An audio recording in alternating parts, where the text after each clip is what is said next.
शुरू हो जाइए। त्रिभुज ओ सी ए में गामा बराबर एल्फा प्लस आई। यहां से किसका वैल्यू निकालोगे? आई बराबर गामा माइनस एल्फा, समीकरण नंबर। फिर कौन सा त्रिभुज आप लेंगे? बोलो।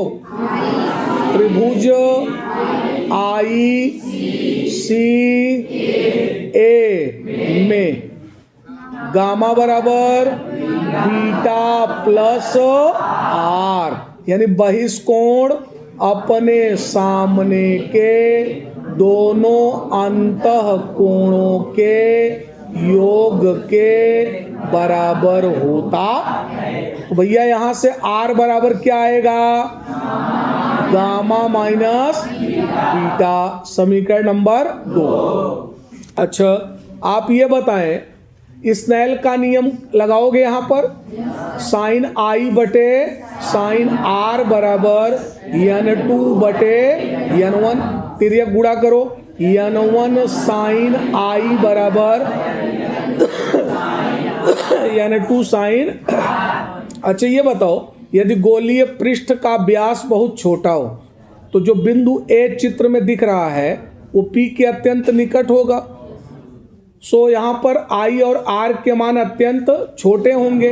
तो गणित के डिफिनीशन से sine I is approximately equal to I and sine R is approximately equal to R। I am right? Right कभी रॉन्ग नहीं हो सकता है। चलो, तो n1 I बराबर n2 R, समीकरण नंबर 4। समीकरण नंबर कई बना? 3 बना। चलो अब तो समीकरण नंबर 3 बना भैया। अब इसमें I और R का मान रख दो तो क्या आएगा? n1 ब्रैकेट में गामा माइनस एल्फा बराबर n2 ब्रैकेट में गामा माइनस बीटा। अब जाकर बना समीकरण नंबर। यदि गोलीय पृष्ठ का व्यास बहुत छोटा है या छोटा हो तो बिंदु A और M P के अति निकट होंगे। M तो P पर हो जाएगा लगभग ना। तो एल्फा बीटा गामा जो चित्र में वैल्यू है, एंगल है, वो क्या होंगे? अत्यंत छोटे।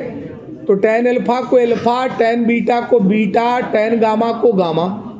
सही है ना बात? अच्छा, जो MO है वो PO, MI PI और MC PC के बराबर।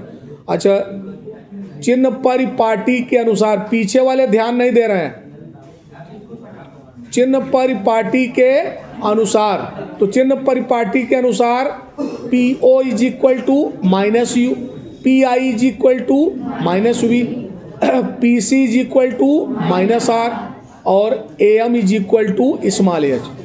यानी कि आपतित किरण की विपरीत दिशा में नापी गई दूरियों का चिन्ह निगेटिव, और मुख्य अक्ष से ऊपर नापी गई दूरियों का चिन्ह, उसी का हम प्रयोग किए हैं। क्या वही रूल अप्लाई हुआ है? चलो, 3 त्रिभुज दिख रहे हैं। तो AMO त्रिभुज AMO में tan एल्फा बराबर AM बटे MO, तो tan एल्फा की जगह एल्फा, तो एल्फा बराबर AM बटे MO की जगह PO वैल्यू रख दो, तो एल्फा बराबर EH अपान माइनस U।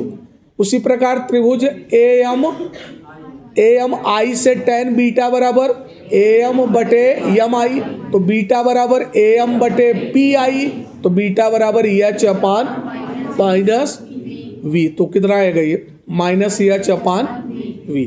चलो, त्रिभुज AMC है, वहाँ से tan gamma is equal to AM बटे MC, तो PC हो जाएगा, और tan गामा गामा हो जाएगा, तो गामा बराबर AM बटे PC, तो वैल्यू रख दो, तो गामा बराबर EH अपान माइनस आर। तीनों वैल्यू ले जाकर समीकरण नंबर 4 में रखो।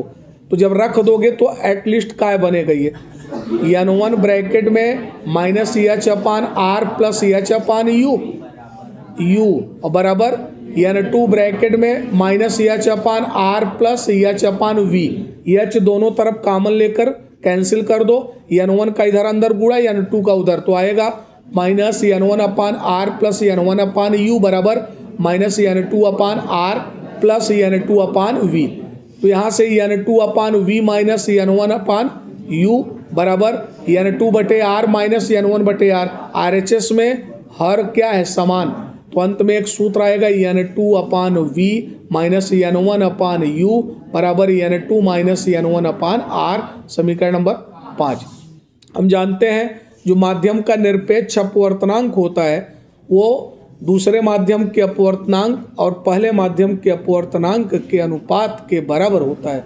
n बराबर n2/n1, तो n2 बराबर n इंटू n1, n2 बराबर n इंटू n1। अब इसी का प्रयोग 5 में कर दो, जहाँ n2 हो वहाँ पर बच्चों n n1 रखो, तो n1/v माइनस n1/u बराबर n1 माइनस n1/r। n1 इधर कामन, n1 उधर कामन, कैंसिल हो जाएगा। तो लास्ट में जिस सूत्र के बारे में मैंने डिराइव कराया, जो दिखाया आपको, n/v माइनस 1/u बराबर n माइनस 1/r। यह कौन सा फार्मूला है?